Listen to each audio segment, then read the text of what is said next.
Hey, welcome to Hart, where we talk about games and movies and animes, young and old. And today we're going to talk about another anime, My Hero Academia Season 6. There's a specific reason why I want to talk about My Hero. I haven't talked about My Hero at all in any of my reviews, except for in the top 5 of last year. I gave Season 5 an honorable mention, basically because I don't think I watched Season 4 or 3. I don't even know when I stopped, you know what I mean? I just really thought it was a cool, simple, it had enough drive in it where I wanted to keep watching. I thought some of the powers or quirks that they had were cool. But other than that, I didn't get that much out of the show entirely. So my friend tells me that season 5 is a war arc. So I'm like, okay, well, that's pretty exciting. I'm into that. I will watch that. And right off the hop, it was good. Like the action was great. The stakes were clearly known. Like it was able to get me reinvested in the show pretty quickly.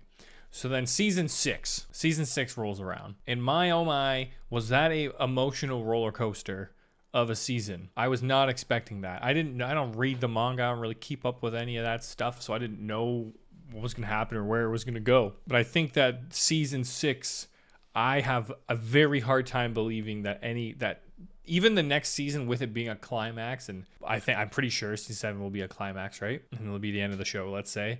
I still think season 6 will be better. Like that was peak My Hero. I genuinely think that was a great way to encapsulate like My Hero Academia like very well.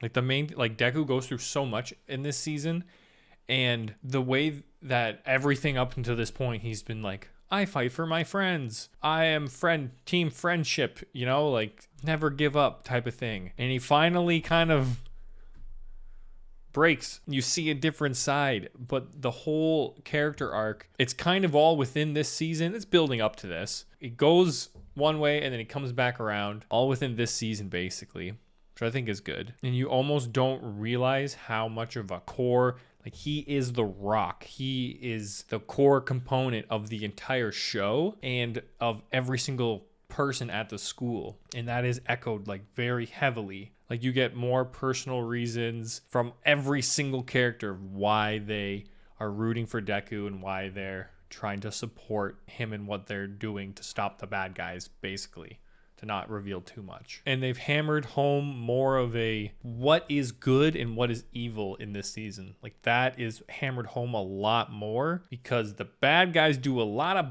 there's a lot of bad fucking good villainous shit that happens. But you see a different side to almost all of them, and it blurs the lines very heavily on good and evil and right and wrong. Whereas I feel like a lot of the other seasons in the show, it was very clear. In this one, I feel like there is a gray area and a black and white of good and evil, but then there's also a gray area. Like within the show, let's say a handful of characters are in the gray area, and there's one character that is definitely evil, and a handful of characters that are definitely good, and then there's the gray characters. There's a lot of gray characters, and I like that. It doubles down so hard on the cheddar cheese, man, on the sappy, like I was kind of saying, like the friendship and I fight for my friends, anime power type of thing. And holy crap, is it done so well. I cried multiple times in this season. Hard to explain without giving like specifics and spoilers, so I'm just not going to do that. But basically, there's a lot of emotions in this season. I felt all of them. I am ready. I'm waiting for season 7. I'm going to be watching that like episode to episode. Like I'm ready. That has climbed back up my list of animes that I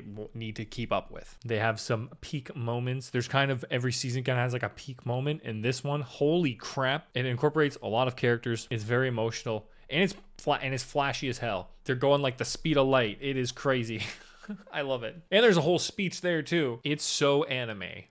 But in I think a really good way. I feel like this show there's a lot of superhero fatigue, but this show is not it. This show is, dare I say it, we got The Boys, we got Invincible, we got My Hero Academia. It fits in there with the superhero stuff. Definitely not on the same tier, but there's a lot of like I said, a lot of superhero fatigue, but My Hero is not in that camp. I don't think at all. Checking out the health on this one, I think we're going to give it a 9 out of 10 hearts. The health bar's looking pretty full. And like I said, like the other seasons, I wouldn't put them up this high. And I genuinely don't think 7 is going to get, I think it's going to be still good. But this was just so good. It did everything very well. There's a lot of character development. I really liked the plot. It was flashy. Like, what more can you really ask for, I guess? I think there's 2 movies that I've reviewed that I've given really high scores on that I would lower. I'm like, you know what? I wouldn't give it that high. I'd lower it a little bit or a lot. My Hero is not going to be one of them. I'm going to do a